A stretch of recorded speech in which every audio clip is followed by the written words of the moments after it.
রমজান মাস চলে আসছে। রমজান মাসের জন্য জরুরি কয়টি কাজ? এক, সাহারি কম খাবেন। দুই, ইফতার কম করে করবেন। তিন, ব্যবসা বাণিজ্য কম করবেন। চার, জুতা স্যান্ডেল কাপড় চোপড় কম কিনবেন। ইবাদতের জগতে সবচেয়ে ভিন্ন ধরনের গুরুত্বপূর্ণ দামি ইবাদত সিয়াম। ইবাদত হিসেবে সিয়ামের তুলনায় দুনিয়াতে কোনো ইবাদত নেই। ইবাদত হিসাবে সিয়ামের সমপর্যায়ের কোনো ইবাদত দুনিয়াতে নেই। সিয়াম এমন একটি ইবাদত যার বিনিময় নেকি নয়। সিয়াম পালন করলে 2-4-500 নেকি হবে, এরকম ইবাদত সিয়াম নয়। সিয়ামের বিনিময় হলো জান্নাত। বিনিময় হিসাবে রাসূল সাল্লাল্লাহু আলাইহি সাল্লাম কোনো নেকির কথা উল্লেখ করেননি। বিনিময় হিসাবে কোনো নেকির কথা আল্লাহ তাআলা উল্লেখ করেননি। তবে বিনিময় হিসাবে জান্নাতের কথা বলেছেন। আমরা আলোচনার শুরু থেকে নিয়ে শেষ পর্যন্ত সিয়াম শব্দ ব্যবহার করব, রোজা নয়। দীর্ঘ 36 বছর থেকে আমরা জনসমাজে বলে আসছি সালাত নামাজ নয় সালাত, রোজা নয় সিয়াম, দোজক নয় জাহান্নাম, বেহেশত নয় জান্নাত, খোদা নয় আল্লাহ।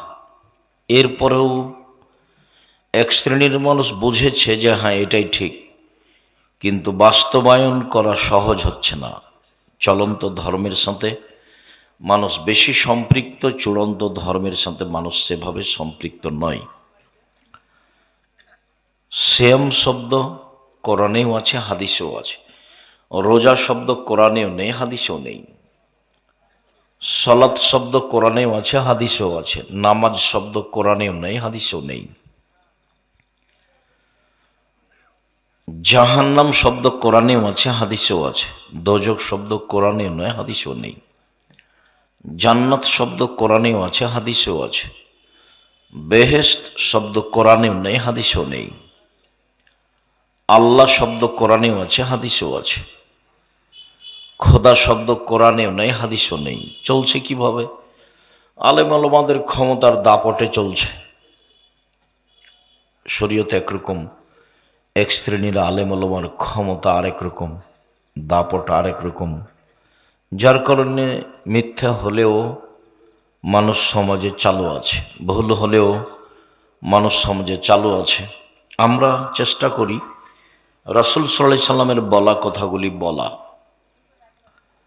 আমি বিশেষ করে চেষ্টা করি রাসূল সাল্লাল্লাহু আলাইহি সাল্লামের মুখের খুতবাটা বলা, রাসূল সাল্লাল্লাহু আলাইহি সাল্লামের মুখের ভাষার শব্দটা উল্লেখ করা চেষ্টা করি মানুষ হিসাবে।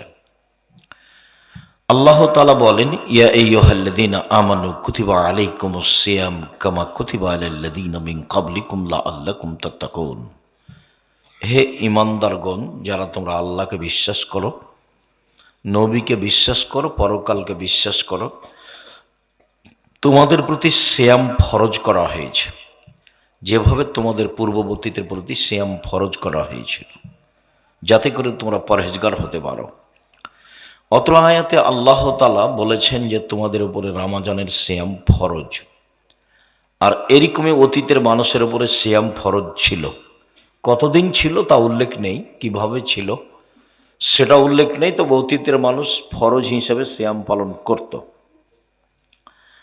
আমরা একটা পর্যায়ে আলোচনা যখন করব তখন বোঝা যাবে যে মুসা আলাইহিস সালামের যুগে মানুষ সিয়াম থাকতেন। সম্মানিত দিনী ভাই বোন, অত্র আয়াতে আল্লাহ তাআলা বলেছেন যে সিয়াম পালন করলে মানুষ পরহেজগার হবে, পরহেজগার। আনাস রাদিয়াল্লাহু তাআলা আনহু বলেন, রাসূল সাল্লাল্লাহু আলাইহি সাল্লাম বলেছেন, ইয়া মাশারা শাবাব মান ইসতাতা মিনকুমুল বাআত ফালিয়াতাজাওয়াজ। হে যুবক দল শোনো, তোমরা যারা যুবক মানুষ, তোমাদের যাদের পয়সা আছে, মোহর আছে, বাড়িঘর আছে, তোমরা বিবাহ করো। ফাইনহ আগাজলিল বাসার ওয়াহাসানুল ফার্জ, বিবাহ করলে চক্ষু নিচু হবে, সব মহিলার দিকে তাকানো প্রয়োজন হবে না, এবং লজ্জাস্থান হেফাজতে থাকবে, অশ্লীল কাজ জেনা করার স্বাদ জাগবে না। যদিও স্বভাব একটা জিনিস, একবার যখন পদস্খলন হয়, পুরুষ বা নারী যখন জেনায় লিপ্ত হয় তখন আর সে ফিরে আসতে পারে না, তা খুব কঠিন হয়ে যায়। তবে নবী করিম সাল্লাল্লাহু আলাইহি সাল্লাম বলেন, বিবাহ করো, বিবাহ করলে চক্ষু নিচু হবে এবং লজ্জাস্থান হেফাজতে থাকবে, এ কথা বলেন। তিনি বলেন, ফাইলাম ইস্তাতে, যদি সম্ভব না হয়, টাকা যদি না থাকে, মোহর যদি না থাকে, বাড়িঘর যদি না থাকে, তাহলে ফা আলাইহি বিসম ফাইনাল্লাহু বেজা, তাহলে সে যেন সিয়াম থাকে, রোজা থাকে, সিয়াম থাকে। রোজাই হচ্ছে তার যৌবনকে দমন করার মাধ্যম, সিয়াম হচ্ছে তার যৌবনকে দমন করার মাধ্যম। সিয়াম একটি গুরুত্বপূর্ণ ইবাদত, যা দিয়ে মানুষের যৌবনকে ঠেকানো যায়, যা দিয়ে মানুষের নারীগত উত্তেজনাকে ঠেকানো যায়। সিয়াম একটি গুরুত্বপূর্ণ বিষয়। রাসূল সাল্লাল্লাহু আলাইহি সাল্লাম বলেন, মহিলারা যদি 4টা কাজ করে তাহলে জান্নাতের সব দরজা খোলা। 1, 5 ওয়াক্ত সালাত। 2, রমজান মাসের সিয়াম। 3, স্বামীকে মেনে চলা, তিতা লাগলেও মিঠা লাগলেও স্বামীকে মেনেই চলতে হবে যে কোনো মূল্যে। 4, জেনায় লিপ্ত না হওয়া। এই 4টা কাজ যদি মহিলারা করতে পারে তাহলে তার জন্য জান্নাতের সব দরজা খোলা, যে কোনো দরজা দিয়ে ঢুকতে পারবে। এই পথ মহিলাদের জন্য, পুরুষ অত সহজে জান্নাতে যেতে পারবে না। মহিলাদের জান্নাতে যাওয়া সহজ, পুরুষের জান্নাতে যাওয়া সহজ নয়। এরকম কোনো পথঘাট নেই পুরুষের জন্য যে 4টা কাজ করলেই একজন পুরুষ জান্নাতে চলে যাবে, এরকম কথা রাসূল সাল্লাল্লাহু আলাইহি সাল্লাম বলেননি। তবে তিনি মহিলাদের জন্য বলেছেন, 1, 5 ওয়াক্ত সালাত। 2, রমজান মাসের সিয়াম, রোজা। 3, স্বামীকে মেনে চলা। 4, জেনায় লিপ্ত না হওয়া। হয়েও যদি যায় তাহলে কান্নাকাটি করে তওবা করলে ভালো হয়ে যাবে, তখন তার জন্য জান্নাতের সব দরজা খোলা। এ কথা মুহাম্মদ সাল্লাল্লাহু আলাইহি সাল্লাম বলেন। তিনি এভাবেও বলেন, আবু হুরায়রা রাদিয়াল্লাহু তাআলা আনহু বলেন, রাসূল সাল্লাল্লাহু আলাইহি সাল্লাম বলেছেন, আন-নবিয়্যু ফিল জান্নাহ, নবীগণ জান্নাতে যাবেন। আশ-শাহীদু ফিল জান্নাহ, শহীদেরা জান্নাতে যাবে। অস-সিদ্দীকু ফিল জান্নাহ, সত্যবাদীরা জান্নাতে যাবে। অন-নিসাউ মিন আহলিল জান্নাহ, মহিলারাও জান্নাতে যাবে। আপনার আমার কথা এভাবে আসেনি, তবে এখানে মহিলাদের ব্যাপারে একটা কথা জড়ানো আছে। 1, নবীগণ জান্নাতে যাবেন। 2, শহীদগণ জান্নাতে যাবেন। 3, সত্যবাদীরা জান্নাতে যাবে। 4, মহিলারা জান্নাতে যাবে। কে? যে মহিলা কোনো কারণে স্বামী অসন্তুষ্ট হলে স্বামীর হাত ধরে বলে, যতক্ষণ পর্যন্ত আপনি আমার উপরে রাজি খুশি না হবেন ততক্ষণ পর্যন্ত আমি কোনো কিছু খাবো না, এই নারী জান্নাতি নারী। এ কথা মুহাম্মদ সাল্লাল্লাহু আলাইহি সাল্লাম বলেন। আবু হুরায়রা রাদিয়াল্লাহু তাআলা আনহু বলেন, রাসূল সাল্লাল্লাহু আলাইহি ওয়াসাল্লাম বলেছেন যে 3টে জিনিস আছে খুব দামি, সঞ্চিত সম্পদ, তার যাকাত লাগে না। অন্য এক বর্ণনায় এসেছে, সাওবান রাদিয়াল্লাহু তাআলা আনহু বলেন যে আল্লাহর নবী বললেন, সাওবান রাদিয়াল্লাহু তাআলা আনহু বলেন, আমরা যদি জানতাম সবচেয়ে উত্তম সম্পদ কোনটি তাহলে আমরা সেটা সঞ্চয় করে সংগ্রহ করে রাখতাম। আমরা যদি জানতাম সবচেয়ে উত্তম সম্পদ কোনটি, তাহলে আমরা সঞ্চয় করে সংগ্রহ করে রাখতাম। এই বাচ্চা, বসো।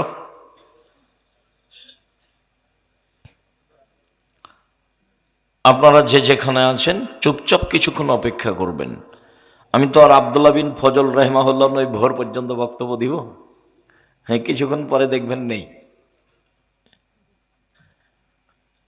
তো আমরা যদি জানতাম কোনটা সবচেয়ে দামি সম্পদ, তাহলে সঞ্চয় করে রাখতাম। তো আমরা জানি না। তখন আল্লাহ রাসূল বলছেন, শোনো শোনো শোনো, আফজালহু, সম্পদের সবচেয়ে দামি, টাকা পয়সা সম্পদ, বাড়িঘর সম্পদ, জমি জায়গা সম্পদ, স্ত্রী ছেলে মেয়ে সম্পদ, সবচেয়ে দামি সম্পদ লেসানুন জাকির, ওই জিহ্বা, যে জিহ্বা আল্লাহকে ডাকতে পারে, যে জিহ্বা সুবহান আল্লাহ, আলহামদুলিল্লাহ, আল্লাহ আকবার বলতে পারে, আস্তাগফিরুল্লাহ বলতে পারে। সব সময় খালি চুপটি করে থাকেন কেন? মুখখানকে একটু তাসবিহ তাহলিল করেন না কেন? খালি দোকানে বসে আড্ডা পিটেন আর মানুষের বদনাম করেন, গীবাত করেন, আর ল্যাংটা বেটি ছেলে দেখেন। এত খারাপ অভ্যাস কেন? এত ইতর শ্রেণীর অভ্যাস কেন? এত নোংরা শ্রেণীর অভ্যাস কেন? এত পশু প্রাণীর জীবন কেন? গরু ছাগলের মতো দোকানে বসেন কেন? আড্ডা পিটেন কেন? খারাপ লাগে না কেন? কই, আমরা তো কোনোদিন দোকানে বসিনি। আমার মা বলতো, 1, দোকানে বসিও না, 2, প্রাইভেট পড়ায়ও না, 3, বন্ধুতালি কারো সাথে করো না, 4, মানুষের বাড়ি দাওয়াত খায়ও না। আমার মা যখন আমাকে বাড়ি থেকে বিদায় করতেন তখন বলতেন, 1, দোকানে বসিও না, 2, বন্ধুতালি করো না, 3, বলেন কি না, দাওয়াত খায়ও না, প্রাইভেট পড়ায়ও না। প্রাইভেট কি যে আমার মা বুঝতেন। তা আমরা কোনোদিন দোকানে বসিনি। আমাদের জামিয়া সালাফের ভিতরে চায়ের স্টল আছে, ওই কি কি যেন আছে খাবার, কই আমরা কোনোদিন 1 মিনিটের জন্য বসিনি। বেঁচে আছি তো? বেঁচে আছি না? যা আছি দেখেন তো, আলহামদুলিল্লাহ। আর আপনাকে কেন এত দোকানে বসা লাগে, আড্ডা পিটা লাগে? ছি, নাউজুবিল্লাহ মিন যালিক। দোকানে বসে নিম্ন শ্রেণীর মানুষেরা, ইতর শ্রেণীর মানুষেরা, ইতর শ্রেণীর যারা বদনাম করে, গীবাত করে, চুগলখড়ি করে, তারা এরার কথা শুনে বোঝেও বোঝে না ওরা, অন্তর আছে বুঝে না, দেখেও দেখে না ওরা, চক্ষু আছে দেখে না, শোনেও শোনে না ওরা, কান আছে শোনে না। উলাইকা কাল আনাম, তারা পশু প্রাণীর মতো, তারা গরু ছাগলের মতো, তারা কুকুর শ্রীগুলোর মতো, বালহমাজাল, বরং তার চেয়ে খারাপ মানুষ। কেমনে বসে থাকেন দোকানে? আর কি যে মাথায় গোবর ঢুকেছে, এমন করে একজন আর একজনের প্রশংসা করছে আর বলছে অমুকের চরিত্র ফুলের মতো পবিত্র, তাহাজ্জুদ পড়ে। সেদিন একজন বক্তব্য বলছে, দেখছেন না কত নামাজি, কপালে একবারে দাগ হয়ে গেছে। একজন আর একজনকে বল, রাসূল সাল্লাল্লাহু আলাইহি সাল্লাম বলছেন যে কেউ যদি কারোর সামনে প্রশংসা করে, তো যে ব্যক্তি প্রশংসা করছে ওর মুখের উপরে মাটি ছুঁড়ে মারো। আর যার প্রশংসা করেছে তার কোমর দাঁড়া ভেঙে দেওয়া হয়েছে, ও জাহান্নামে চলে গেছে। ওর মনটা কেমন? হ্যাঁ আমি খুব ভালো, হ্যাঁ আমি খুব ভালো, নাহলে এত প্রশংসা মানে জাহান্নামে চলে গেছে। ওতে গর্ব আসে, অহংকার আছে। আল্লাহ রাসূল বলেছেন, যার অন্তরে সরিষার সম পরিমাণ অহংকার, গর্ব আছে, সে জান্নাতে যাবে না। কে বড় ক্ষতিগ্রস্ত, একটা বই পাওয়া যায় বাজারে, খোঁজ নিয়ে দেখেন, আছে সব হাদিস দেওয়া আছে। বইয়ের নাম কি? কে বড় ক্ষতিগ্রস্ত। সবচেয়ে দামি সম্পদ লেসানুন জাকির, ওই জিহ্বা, যে জিহ্বা আল্লাহকে ডাকে। একটু আল্লাহর কাছে দোয়া করেন না কেন? মাল্লাম ইয়াসআলিল্লাহ ইয়াগযাব আলাইহি, যে আল্লাহর কাছে কিছু চায় না তার উপর আল্লাহ খুব অসন্তুষ্ট হন। মুখখান বন্ধ করে থাকো কেন? চুপটি লেগে থাকো কেন? কিছু বলো না কেন? সুবহানাল্লাহ, আলহামদুলিল্লাহ বলো। প্রত্যেক রাতের শেষে, রাতের 3 ভাগের 2 ভাগ পার হয়ে গেলে আল্লাহ সপ্তম আকাশ থেকে প্রথম আকাশে নেমে আসে প্রত্যেক দিন আপনার সাথে একটু কথা বলার জন্য। আল্লাহ তাআলা আপনার সাথে কথা বলার জন্য প্রত্যেক রাতে কোথা থেকে নেমে আসেন? সপ্তম আকাশ থেকে প্রথম আকাশে নেমে আসেন। নেমে এসে বলেন, মায়াদুনি ফাস্তাজিব লাহু, কে আমাকে ডাকে, ডাকো ডাকো, আমি তোমার ডাকে সাড়া দেবো, বলো না, আমাকে কিছু বলো। আল্লাহ এভাবে বলেন। 2, মাস আলুনি ফাউতিয়াহ, কেউ কিছু চাই, চাও না, চাও দিব, চাও। আবার বলেন মায়াস্তাগফিরনি ফাগফিরলাহু, কে ক্ষমা চায়, তুমি ক্ষমা চাও, চাও আমি তোমাকে ক্ষমা করে দেব। এই 3টা কথা আল্লাহ বারবার বলেন প্রথম আকাশে নেমে এসে, আমার সাথে কথা বলার জন্য নেমে আসেন। আর আমি কত বড় নিমুখ হারাম, রাত 3টায় ঘুমিয়েছি, 7টায় 8টায় উঠে, 2টায় ঘুমিয়েছি।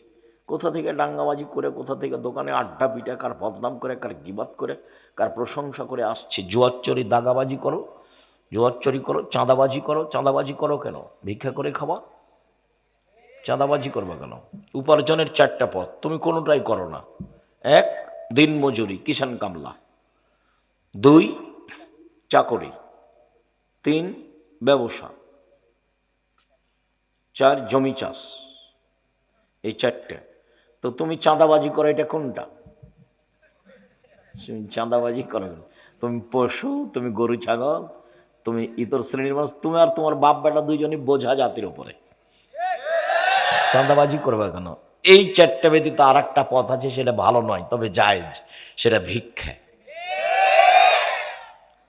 উপার্জনের 4টা পথ: 1, কামলা কিষান।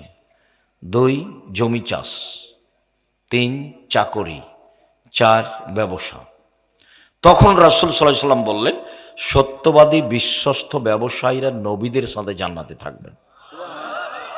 আগেরগুলোর প্রশংসা করেননি, বরং নিন্দা করেছে।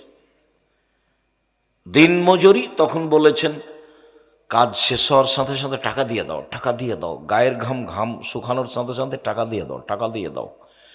আর যখন চাকরি, তখন বলেছেন এই সাবধান, যেটা বেতন পাচ্ছ ওটাতেই সন্তুষ্ট হও, এদিক ওদিক টাকা ইনকাম করলে সেটা হবে আত্মসাৎ, খুব সাবধান। আর যখন জমি চাষ, তখন বললেন যে ওতে অন্তর শক্ত হয়ে যায়, অন্তর ভীরু হয়ে যায়, খুব একটা অন্তর ভালো থাকে না, নিন্দা করলেন। আর যখন বললেন ব্যবসা, তখন বলছেন আত্তাজির আস-সাদিক আল আমিন ইয়াকুনু ইয়াউমাল কিয়ামা মা শাহাদা সিদ্দিকিন, সত্যবাদী বিশ্বস্ত ব্যবসায়ীরা নবীদের সাথে জান্নাতে থাকবেন। সেটা বাদাম বিক্রি ব্যবসা হোক, চকলেট বিক্রি হোক, কলা বিক্রি হোক, আর ইনপোর্টে ব্যবসা হোক, সেটা যেটাই হোক না কেন,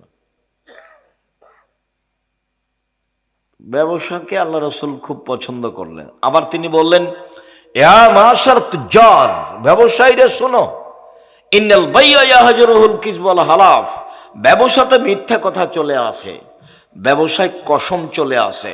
ফাসুবহু বিসাদকা, এটা দান করে পাপটা মিটিয়ে দাও। আরো উৎসাহিত করলেন, ব্যবসা করবেন, ছোট হোক আর বড় হোক, ব্যবসা করে খাবেন। কোনোটাই যদি না মিলে চাঁদাবাজি বাদ, চাঁদাবাজি করা হবে না।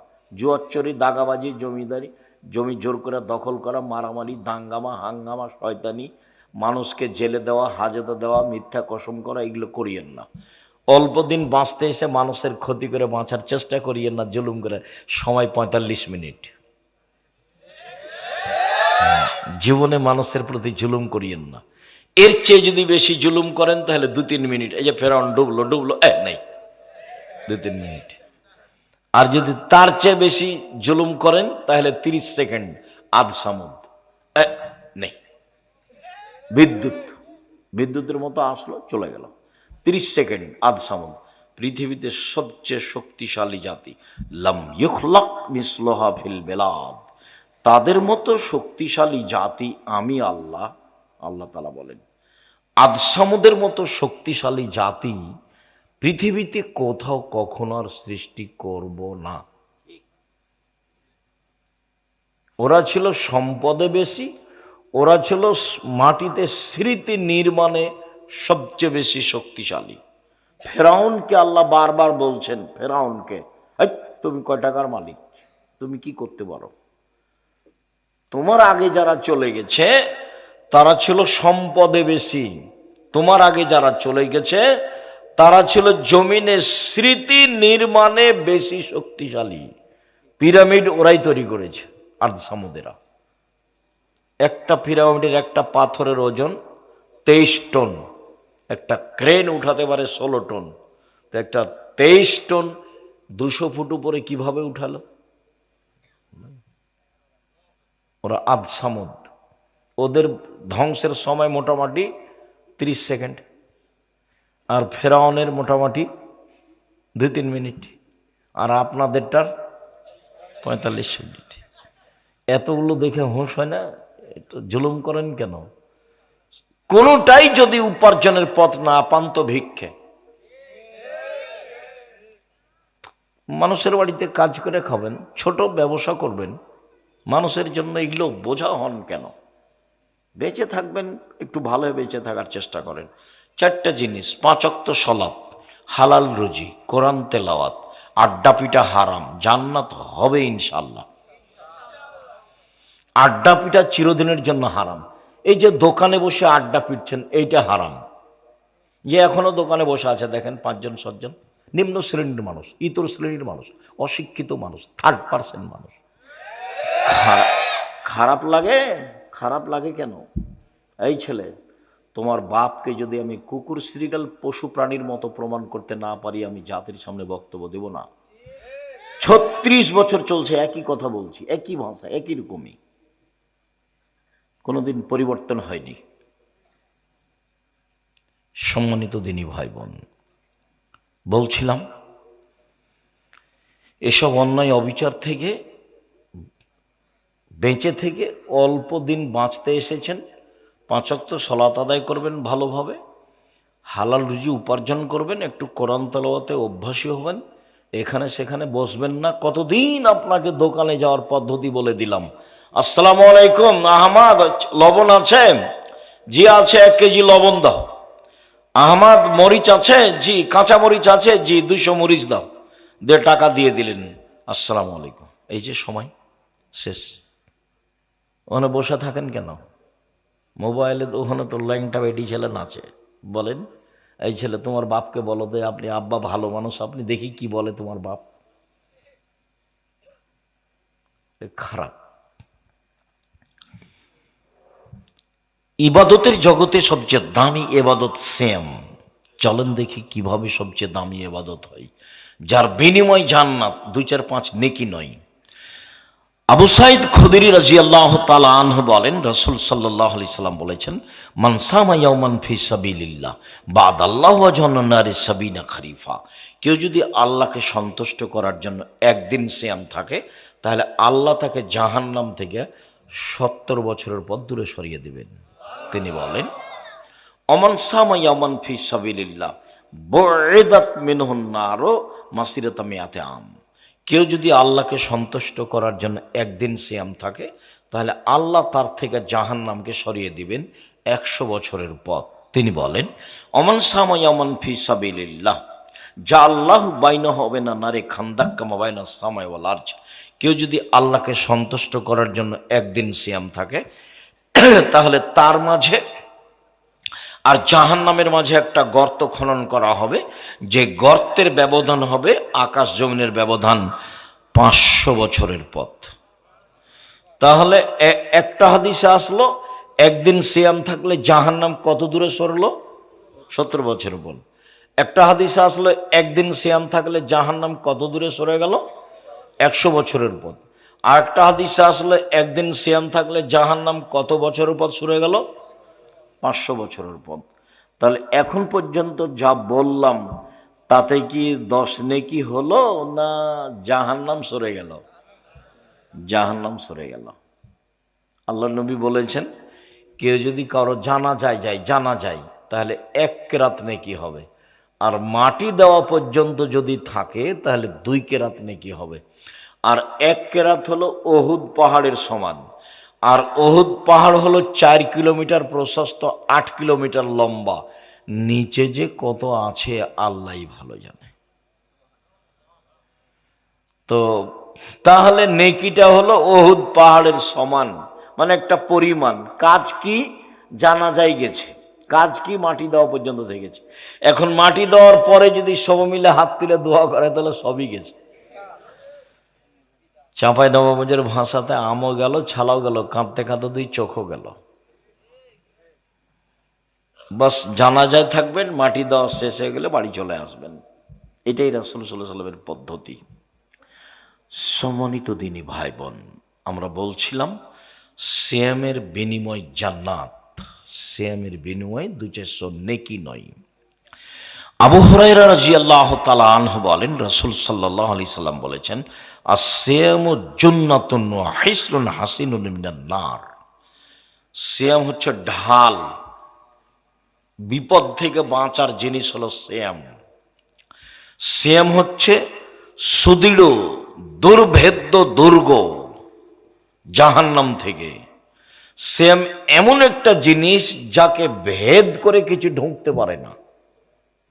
সিয়াম হচ্ছে দুর্ভেদ্য দুর্গ, মানে সিয়াম থাকলে সে জান্নাতে যাবেই, তাকে উপেক্ষা করে কোনো কিছু বন্ধ হবে না, আসতে পারবে না কোনো কিছুই। সিয়াম হচ্ছে দুর্ভেদ্য দুর্গ, জাহান্নাম থেকে বাঁচার। উমামা বাহিলি রাদিয়াল্লাহু তাআলা আনহু বলেন, আমি একদা আল্লাহর নবীকে বললাম, আল্লাহর নবী মুরনি বিআমালিন, আমাকে একটা আমলের কথা বলেন তো আল্লাহর নবী, যেটা করলে আমি জান্নাতে চলে যাব। তখন রাসূল সাল্লাল্লাহু আলাইহি সাল্লাম বলেন, উমামা আলাইকা বিসম ফাইনাহু লা মিসলা লাহু। উমামা তুমি সিয়াম পালন করো, ইবাদতের জগতে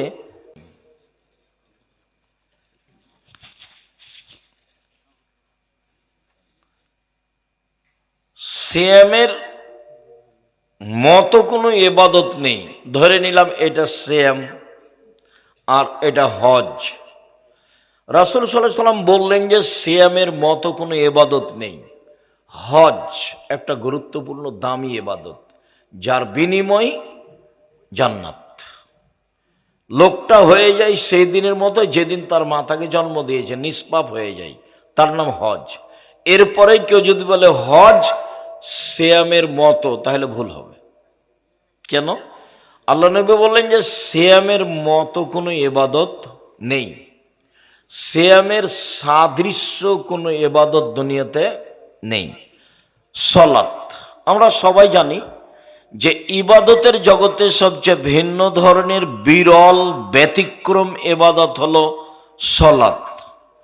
সালাত এমন একটি ইবাদত যার উপরে নির্ভর করে অন্যান্য ইবাদত। সালাত থাকে তো বাকি ইবাদত থাকবে, সালাত যদি টিকে বাকি ইবাদত বিচারের মাঝে টিকবে, সালাত যদি না টিকে সব ইবাদত বাতিল হয়ে যাবে। সালাত এমন একটি ইবাদত যার উপরে নির্ভর করে অন্যান্য ইবাদত। সালাত মানুষের সাথে আপোষ করে না, অন্যান্য ইবাদত আপোষ করে। যেমন আপনি এবছরে হজে যেতে চাচ্ছেন, তো বলছেন যে না থাক, টাকা পয়সা খুব একটা সংগ্রহ হলো না, এবছর থাক, সামনে বছর যাব, যান, সমস্যা নেই। যাকাত, যাকাত আপনি 2 মাস আগে দিয়ে দেন, দিতে পারেন। যাকাত 15 দিন পরে দেন। তোমরা যারা ওখানে আছো তারা খেয়াল করলেন না, মোটর সাইকেলটা স্টার্ট সহ এখানে চলে আসলো। আমি গাড়িটাও বাইরে রেখেছি যাতে করে আপনাদের অসুবিধা না হয়, বক্তব্য চলছে। খুব খেয়াল করে থাকতে হবে। আর তোমরা এই পাড়ার যারা ছেলেরা, তারা খুব সতর্ক থাকো। সম্মানিত দিনী ভাই বোন, বলছিলাম যে সালাত একটি ব্যতিক্রম ইবাদত। অজু করে সালাত আদায় করতে হয়, তো পানি নেই, তায়াম্মুম করে করো, তো মাটি নেই, তো তায়াম্মুম অজু ছাড়াই সালাত আদায় করো। কেবলার দিকে মুখ করে সালাত আদায় করতে হয়, তো কেবলা বোঝা যায় না, এমনিতেই পড়ো। বলে দাঁড়িয়ে সালাত আদায় করতে হয়, দাঁড়িয়ে থাকা যায় না, বসে থেকে পড়ো। বলে বসে থাকা যায় না, তো শুয়ে থেকে পড়ো। পরিষ্কার কাপড় পরে সালাত আদায় করতে হয়, পরিষ্কার নেই, তো যেই কাপড়ে পেশাব পায়খানা লেগে আছে সেই কাপড় পরেই সালাত আদায় করো। বলে পরিষ্কার অপরিষ্কার কোনো কাপড়ই নেই, উলঙ্গ হয়ে আছে, তো উলঙ্গ হয়েই সালাত আদায় করো, করতেই হবে। এটা ব্যতিক্রম ইবাদত, যার কারণে ইমাম আহমদ ইবনে হাম্বল রাহিমাহুল্লাহ বলেছেন, অলসতা করে কেউ যদি সালাত ছেড়ে দেয় তাহলে তাকে জবে করতে হবে, হত্যা করতে হবে। ইমাম আবু হানিফা রাহিমাহুল্লাহ বলেছেন, অলসতা করে কেউ যদি সালাত ছেড়ে দেয় তাহলে তাকে জেলখানায় বন্দি করে পিটিয়ে সালাত আদায় করাতে হবে। বর্তমানে আরবি বিদ্বানগণ বলছেন যে স্বামী নামাজ পড়ে, স্ত্রী পড়ে না, স্ত্রী পড়ে স্বামী পড়ে না, তো বিভাগ কেটে গেছে। চেয়ারম্যান লাগে না, মেম্বার লাগে না, খাতা কলম লাগে না, কিছুই লাগে না, এমনিতেই গেছে। তারা আরো বলছেন যে এই সময়ে লোকটা মারা গেলে তার জানাজা পড়া হবে না। তারা আরো বলছেন যে এই লোকটা মারা গেলে মুসলমানের কবরস্থানে আর কবর দেওয়া হবে না, একে হিন্দুদের শ্মশান ঘাটে ফেলে দিতে হবে। তার নাম সলাত, অবাক ইবাদত, একেবারেই ভিন্ন ধরনের ইবাদত, আদায় করতেই হবে। তারপরেও কেউ যদি বলে যে এইটা সিয়াম আর এইটা সলাত, সলাত সিয়ামের সাদৃশ্য, সলাত সিয়ামের মতো, ভুল হবে। কেন? রাসূল সাল্লাল্লাহু আলাইহি ওয়াসাল্লাম বলেছেন সিয়ামের মতো কোনো ইবাদত পৃথিবীতে নেই। উমামা বাহিলি রাদিয়াল্লাহু তাআলা আনহু বলেন, রাসূল সাল্লাল্লাহু আলাইহি ওয়াসাল্লামকে আমি বললাম, আল্লাহর নবী আমাকে একটা আমলের কথা বলেন তো যাতে আমি জান্নাতে চলে যাব। তখন আল্লাহ রাসূল বললেন, ও মামা, আল্লাহকে বিসম, তুমি সিয়াম থাকো, ফাইনুল্লাহ ঈদুল্লাহু। ইবাদতের জগতে সিয়ামের সমপর্যায়ের কোনো ইবাদত নেই, সিয়ামের সমপর্যায়ের কোনো ইবাদত নেই। আজকে কি বার ছিল? সোমবার। অবশ্যই সিয়াম ছিলেন আপনারা। আর শাবানের 1 তারিখ থেকে একটানা 15 দিন সিয়াম ছিলেন। ভালো ধারণা আপনাদের উপরে আমার অনেক। কথা হয় কেন আপনার বামে? কি এমন কথা আছে? নির্বাচনও নাই, জজ কোর্ট হাইকোর্টও নেই। নির্বাচন তো কিছুক্ষণ আগে চলে গেছে। তো এখন কিসের গল্প? এখন একটু থেমে থাকেন, কিছুক্ষণ পরে আমরা সালাম দিয়ে চলে যাব ইনশাআল্লাহ। তখন যা গল্প আছে মন ভরে করে নিয়ে, এবারে চুপচাপ থাকেন, আপনার জন্য এসেছি। তবু আমি আসা পর্যন্ত বুঝতে পারিনি যে এখানে, আমি মনে করছিলাম খলসিতে নাকি না কোনো জায়গাতে নাকি, আমি ঠিক মতো জানি না।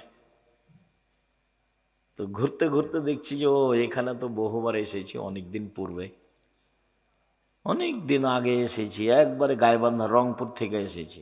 বালানগরে যখন এসেছিলাম, রাত 3টার সময় আমাদের নিয়ে গেল, যে সালাম দেওয়ার পরই দিচ্ছে, কাগজ দিয়েছে যে আদায় করেন। সালাম দিয়ে অবাক হয়ে গেলাম আমি।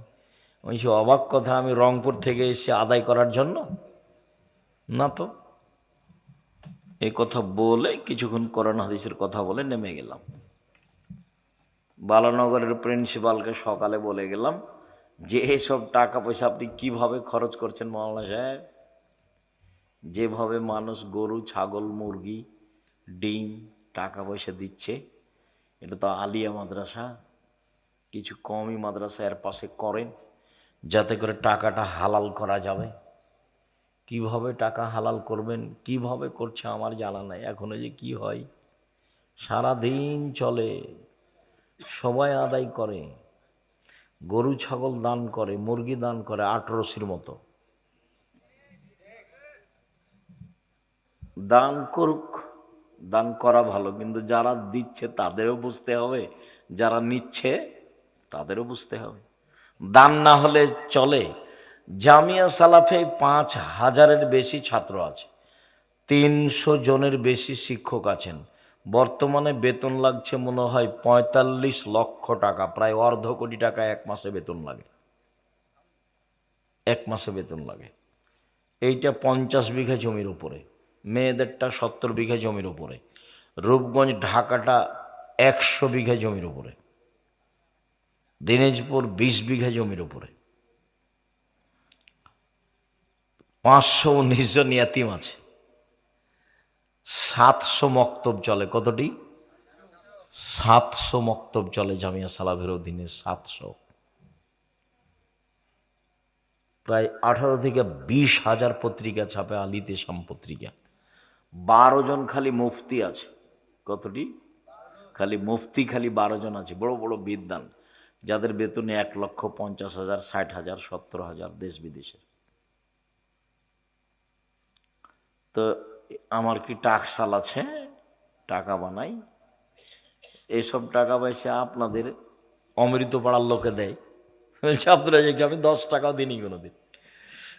না দেন, কেউ দেয় না হলে চলছে কিভাবে? আল্লাহ আল্লাহ ব্যবস্থা করেন, কেউ না কেউ দেয়। জামিয়া সালাফিয়া সরকারি অনুদানে চলে না, জামিয়া সালাফিয়া বৈদেশিক কোনো পয়সা দিয়ে চলে না, জামিয়া সালাফিয়া বহিরাগত কোনো সংস্থা দিয়ে চলে না, জামিয়া সালাফিয়া কোনো বিত্তশালী দিয়ে চলে না। এমন কোনো বিত্তশালী নেই যে আমি চালাই কথা বলতে পারবে। সব জমি কিনা। প্রত্যেক দিন বিকালে 40 থেকে 50 থেকে লাখের মতো বিল আছে, লেবার মিস্ত্রি বিল, প্রত্যেক দিন বিকালে।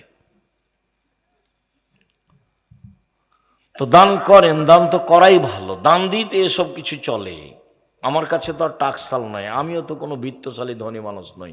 আমি হলাম কচুর পাতার পানি। এই কচুর পাতাতে পানি থাকে না, বাতাস আসলে পাতাটা কেমন করে, টলমল করে, পড়লো পড়লো পড়লো। আমি হলাম কচুর পাতার পানি। তারপরে জামিয়া সালাফিয়া, আলহামদুলিল্লাহ আলহামদুলিল্লাহ। দান করবেন, দানের টাকাটা কাজে লাগাবেন। সম্মানিত দিনী ভাই বোন, ইবাদতের জগতে সবচেয়ে ব্যতিক্রম ভিন্ন ধরনের দামি ইবাদত হলো সিয়াম। সাহল ইবনে সাদ রাদিয়াল্লাহু তাআলা আনহু বলেন, রাসূল সাল্লাল্লাহু আলাইহি সাল্লাম বলেছেন, জান্নাতের দরজা হলো 8টি, জান্নাত 1টি। জাহান্নামের দরজা হলো 7টি, জাহান্নাম 1টি। জান্নাতের দরজা হলো 8টি, জান্নাত 1টি। তার একটি দরজার নাম হচ্ছে রায়ান। রায়ান মানে পানি পান করে তৃপ্তি লাভ করা। রাসূল সাল্লাল্লাহু আলাইহি সাল্লাম বলছেন, মান দাখালাহা, যে ব্যক্তি এই রায়ান নামক দরজা দিয়ে প্রবেশ করবে, ফাশারেবা, তারপর সেখানে গিয়ে পানি পান করবে, লাম ইয়াজমা আবাদান, কিয়ামত পর্যন্ত আর কোনোদিন বা আর কোনোদিনই পিপাসিত হবে না। রায়ান মানে পানি পান করে তৃপ্তি লাভ করা। তো রাসূল সাল্লাল্লাহু আলাইহি সাল্লাম বলছেন, যেদিন মানুষ জান্নাতে প্রবেশ করবে সেদিন জান্নাতের 8টা দরজা থেকে ফেরেশতারা স্বাগত জানাবে, আসেন আসেন, যারা হজ করেছেন এই দরজা দিয়ে আসেন, আসেন যারা দান করেছেন এই দরজা দিয়ে আসেন, আসেন যারা সিয়াম পালন করেছেন এই দরজা দিয়ে আসেন, আসেন যারা সালাত আদায় করেছেন এই দরজা দিয়ে আসেন। তখন আবু বকর সিদ্দিক রাদিয়াল্লাহু আনহু বলছেন, আল্লাহর নবী, কোনো ব্যক্তি কি এমন হবে যাকে সব দরজা থেকে ডাকা হবে? একজন ব্যক্তি।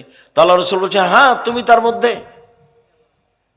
যাদেরকে সব দরজা থেকে ডাকা হবে। আবু বকর সিদ্দিক রাদিয়াল্লাহু আনহু কত যে দামি মানুষ, আল্লাহুর সামা, সব দরজা থেকে ডাকা হবে। তো রাসূল সাল্লাল্লাহু আলাইহি ওয়াসাল্লাম বলছেন, সিয়াম পালনকারীর শেষ ব্যক্তি যখন ঢুকে যাবে তখন এই দরজাটা বন্ধ করা হবে, বাকিগুলো খোলা থাকবে।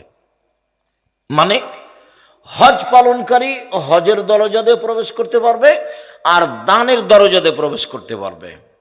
সালাত আদায়কারী সালাতের দরজা দিয়ে প্রবেশ করতে পারবে আর হজের দরজা দিয়ে প্রবেশ করতে পারবে। কিন্তু সিয়াম ছাড়া এ দরজা দিয়ে প্রবেশ করা যাবে না।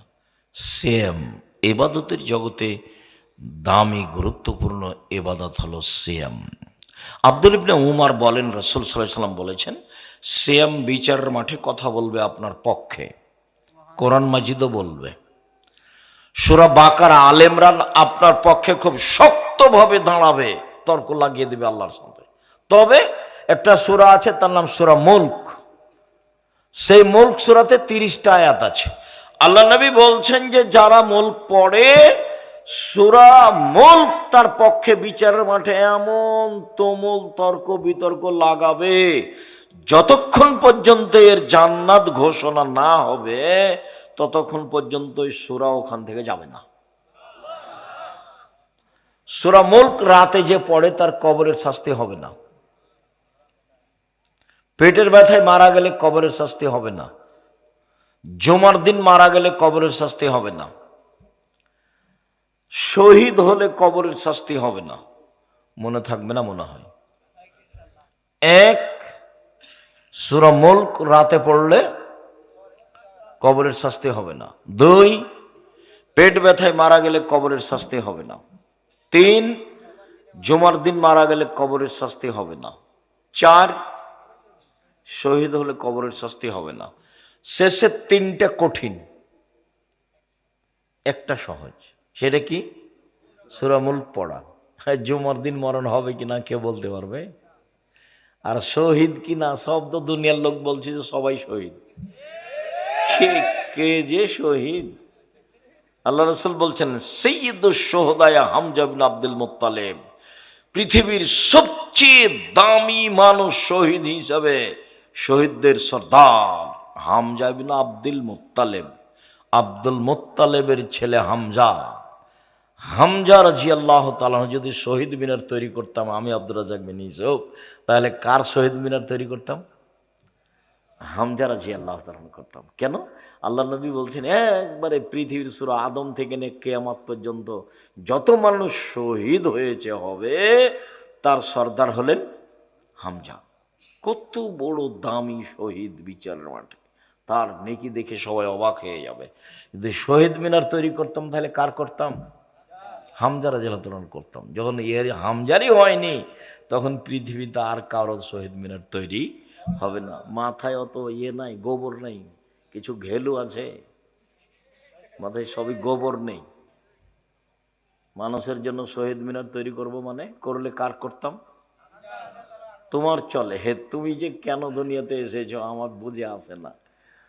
চাঁদাবাজি করো, ধোকাবাজি করো, দালালি করো, শহীদ মিনার তৈরি করো। সকালে ঘুম থেকে উঠে গিয়ে বলো কালিমার আকাশ, ও কালিমা তোমার আকাশ তোমার বাতাস, সে আমরা কোনোদিন বলি না। দেহে শ্বাস থাকাকালীন বলবো না ইনশাল্লাহ। দেখি কতদিন চলে। 18 কোটি মানুষ আছে এদেশে, নাকি কোনো মহিলার একটা বাচ্চা হলো না যে বাচ্চাটার মুখের গান মুসলমানেরা বলবে? ঠাকুরের গান চলে মুসলমানের মুখে। লজ্জা হয় না তোমার? শরম হয় না তোমার? হায়া হয় না তোমার? ইতস্তবোধ হয় না তোমার? তুমি নাকি শিক্ষিত মানুষ। আমি বলিনি শিক্ষিত, তুমি বলছো জোর করে। শিক্ষামন্ত্রী নাকি তুমি? কিভাবে তুমি তা আমি বুঝতে পারি না। ঠাকুরের গান সকালে উঠে বলো ও কালিমা তোমার আকাশ, ও কালিমা তোমার বাতাস। কালিমারে বাবার আকাশ? ঠাকুর তো জাতির শত্রু, ঠাকুর মুসলমানের শত্রু, ঠাকুর বাঙালিদের শত্রু, ঠাকুর ঢাকা বিশ্ববিদ্যালয়ের শত্রু। ভারত বাংলাদেশ পাকিস্তানের মুসলমান যেদিন ইংরেজদের হাতে নির্যাতিত সেদিন ঠাকুর লন্ডনে মুছ পাকায়। সেই ঠাকুরের গান আমি বলবো? দেহে শ্বাস থাকাকালীন ঠাকুরের গান আমি বলতে পারি না। আপনার চলে, আমার চলে না। ইনশাল্লাহ এই পথে নেই। আপনার চলে, আমার চলে না। ঠাকুরের গানকে আমি বলতে আসিনি দুনিয়াতে। ঠাকুর আবার কে? ঠাকুর একজন মুসলিম বিদ্বেষী মানুষ। ঠাকুর একজন ভারত বাংলাদেশ পাকিস্তানের বদ মানুষ। মুসলমানেরা যেদিন ইংরেজদের হাতে নির্যাতিত সেদিন ঠাকুর লন্ডনে খুশি মানায়, মুচ পাকায়। সেই ঠাকুরের গান আমি বলবো? ঠাকুরকে আমি চিনি না। তোমাকে কে শিক্ষামন্ত্রী বলেছে? আমি বলিনি। আমি আব্দুর রাজ্জাক বিন ইউসুফ 36 বছরে কোনোদিন বলিনি আপনাকে। 36 বছর চলছে। 90 সাল থেকে কতদিন চলছে? 36 বছর চলছে। সম্মানিত দিনী ভাই বোন, বলছিলাম রাসূল সাল্লাল্লাহু আলাইহি সাল্লাম বললেন বিচারের মাঠে শ্যাম আপনার পক্ষে কথা বলবে। শ্যাম বলবে প্রতিপালক আমি একে 2টা কাজ করতে দিনি, আমার কথা শোনো। 1, আমি দিনে খেতে দিনি। 2, মন মতো চলতে দিনি, প্রবৃত্তি মেনে চলতে দিনি। 2টা কাজ করতে দিনি, আমার কথা শোনো। এই কথাটার সাথে আর একটা কথা চলেন। আবু হুরায়রা রাদিয়াল্লাহু তাআলা আনহু বলেন রাসূল সাল্লাল্লাহু আলাইহি ওয়াসাল্লাম বলেছেন কুল্লু আমাল ইবনে আদম ইজাউফুল হাসানাতু বিআশরি আমসালিহা সাবে মিয়াতে জেব। আদম সন্তানের সব নেকি 1 থেকে 10, 10 থেকে 700, আরো আরো আরো। বিসমিল্লাহ বললো, অক্ষর প্রতি 10 নেকি, বাড়াও 700, আরো বাড়াও। ফকিরকে 10টা টাকা দিল, 10 নেকি, বাড়াও, আরো বাড়াও 700, আরো বাড়াও। কিয়ামত পর্যন্ত বাড়ি একবার পালা করে দাও। আল্লাহ তাআলা বলছেন তবে শ্যাম ফাইনাহু লি, শ্যাম আমার ব্যাপার, ওয়ানা আজিজি বিহি, প্রতিদান আমি দিব। শ্যাম আমার ব্যাপার, প্রতিদান আমি দিব। আল্লাহ বলছেন শ্যাম আমার ব্যাপার, প্রতিদান আমি দিব। কেন? আমার কারণেই তো সে 2টা জিনিস ত্যাগ করেছে। 1, খাদ্য, 2, প্রবৃত্তি। প্রবৃত্তি কি জিনিস? দোকানে বসে আড্ডা পিটা বদনাম করার